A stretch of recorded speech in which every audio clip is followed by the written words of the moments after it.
दिल्ली जाने वाली train Patna railway station पर आने वाली थी। 2 साल के बच्चे के साथ एक महिला स्टेशन पर खड़ी थी। तभी एक बिहारी नौजवान उस लड़की के पास आता है, उसे गौर से देखने लगता है। उसके कॉलेज के दिनों की सबसे अच्छी दोस्त हुआ करती थी। उसकी पहली बार साड़ी में देख रहा था। साड़ी में बहुत ही ज्यादा खूबसूरत लग रही थी।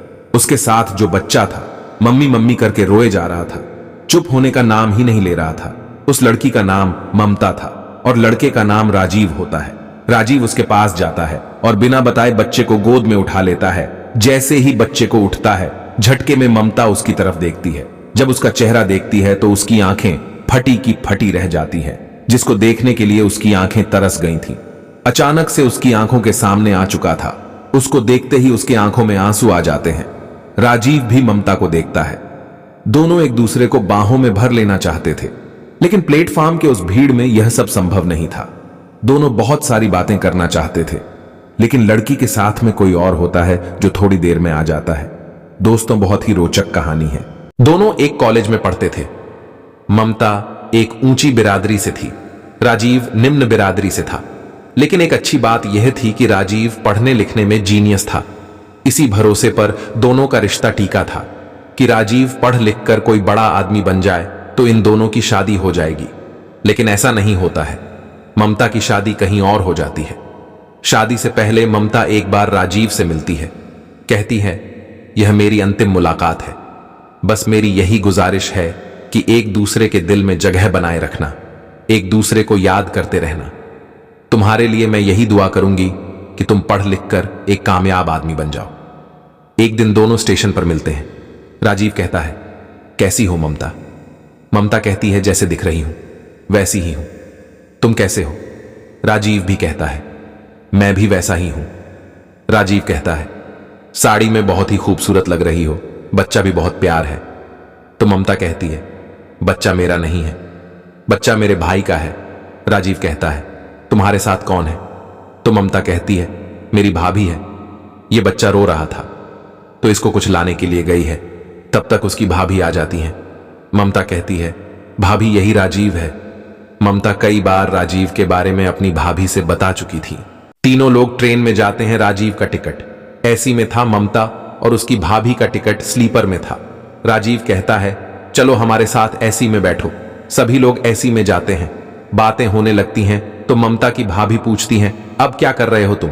तो कहता है, जॉब कर रहा हूं। उसकी भाभी कहती हैं, सैलरी भी तो अच्छी होगी। राजीव कहता है, हाँ, 4.5 लाख रुपए महीने हैं। राजीव कहता है, हमें किसी चीज की कमी तो नहीं है, बस एक ही चीज की कमी रह गई जो पूरा नहीं हो सकती है। तब उसकी भाभी समझ जाती हैं, कहती हैं, क्यों, तुम्हारी बीवी अच्छी नहीं है क्या? तब राजीव कहता है, अभी तो मैं पढ़ाई कर रहा था, अभी 1-1.5 साल से नौकरी कर रहा हूं, अभी शादी नहीं हुई है। राजीव कहता है, मेरा दोस्त चिराग है, उसकी शादी में जा रहा हूं। ममता तो जानती है। ममता भी उत्सुक हो जाती है। ममता कहती है, अच्छा चिराग क्या कर रहा है? तो राजीव कहता है, चिराग भी हमारे साथ पढ़ता था, वह भी दिल्ली में नौकरी करता है। राजीव कहता है, अच्छा तुम बताओ तुम्हारी शादी कहां हुई है? तब ममता की भाभी कहती हैं, क्या बताएं भैया, पता चला लड़का जेई है तो दहेज में 5 लाख रुपए दे दिए, कार दे दिए, बहुत सारे गहने दे दिए। लेकिन 2 महीने बाद पता चला कि लड़का नालायक है, उसकी डिग्री भी फर्जी है। तो इनके पापा और भैया इनको वहां से लिया कर चले आए। राजीव हैरान हो जाता है, कहता है, तो फिर? तो कहती हैं, ये क्या करें भैया, जो दहेज में दिया गया है वही सोचते हैं, कैसे मिल जाए तो फिर इनकी शादी कर दी जाए। राजीव कहता है, अगर इनके पापा से आज कहूं कि हमसे शादी कर दीजिए तो नहीं करेंगे। तब उसकी भाभी कहती हैं कि आप इतने पैसे वाले हो, आपके पीछे तो कितने लड़कियों की लाइन लगी होगी। राजीव कहता है, ममता भले मुझसे प्यार ना करे, लेकिन ममता से मैं आज भी बहुत प्यार करता हूं। ममता के सिवा मैंने आज तक किसी के बारे में सोचा ही नहीं। ममता जब ये बात सुनती है तो उसको पकड़कर फूट फूट कर रोने लगती है। रात हो जाती है, टीटी आता है। राजीव दोनों का 8,000 रुपए देकर टिकट बनवाता है। खाना खाते हैं, सारे लोग सो जाते हैं, लेकिन राजीव और ममता एक दूसरे का हाथ पकड़कर सारी रात जागते रहते हैं। ट्रेन आनंद विहार जाकर रुकती है। ममता के भैया वहां रहते हैं। ममता और उसको लेकर जाने लगते हैं तो उसकी भाभी कहती हैं, भैया चलो ना हमारे कमरे पर। उसका भाई भी कहता है, हाँ भैया चलो ना हमारे कमरे पर, खा पी कर शाम को चले जाना। सभी लोग कमरे पर जाते हैं, नाश्ता करते हैं। राजीव कहता है चलिए सभी लोग चिराग की शादी में चलेंगे। सभी लोग तैयार हो जाते हैं, शॉपिंग पर निकलते हैं। राजीव और ममता दोनों मैचिंग का कपड़े लेते हैं। उधर चिराग फोन पर फोन कर रहा था। राजीव कहता है आ रहा हूं। जैसे ही वहां पर पहुंचते हैं, जब चिराग देखता है तो कहता है साले जब भी फोन पर बात करता था ममता के लिए रोता था, तुम तो छुपा रुस्तम निकला, कब शादी की तुमने तो बताया भी नहीं कभी।